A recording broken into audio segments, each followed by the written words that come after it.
মেঘনায় দুই লঞ্চের মুখোমুখি সংঘর্ষ। দুমড়ে মুচড়ে যাওয়া লঞ্চের সামনের অংশ দেখে বোঝা যাচ্ছে দুর্ঘটনার ভয়াবহতা। তবে ভাগ্যক্রমে বেঁচে যান যাত্রীরা।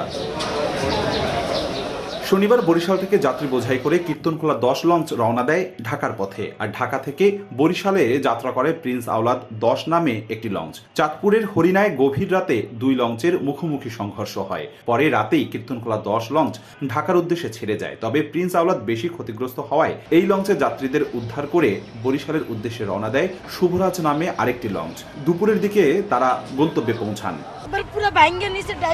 একটা বাচ্চার একটু মাথা ফাইটে গেছে গা। এরা বলতেছিল এদের মেইন লাইট নষ্ট হয়ে গেছে, তারপর পরে বলতেছে যে মেইন যে রাডারটা এটা সমস্যা হয়েছে। নৌ পরিবহন অধিদপ্তর যেন যাত্রীদের সুরক্ষার জন্য আরো বেশি উদ্যোগ নেয়। নদীবন্দর কর্মকর্তা জানান, মেঘনা নদীতে ঘন কুয়াশার কারণেই এ দুর্ঘটনা ঘটে। এতে উভয় লঞ্চের সামনের অংশ ক্ষতিগ্রস্ত হলেও কেউ নিহত হননি। আহত হয়েছেন কয়েকজন। 10-এর আর্নির কিছু অংশ ক্ষতিগ্রস্ত হয়, তবে যাত্রীদের কোনো ক্ষয়ক্ষতি হয় নাই। এ ঘটনায় উভয় লঞ্চের 4 জনকে কারণ দর্শানোর নোটিশ দিয়েছে বিআইডব্লিউটিএ। অপূর্ব অপু, সময় সংবাদ, বরিশাল।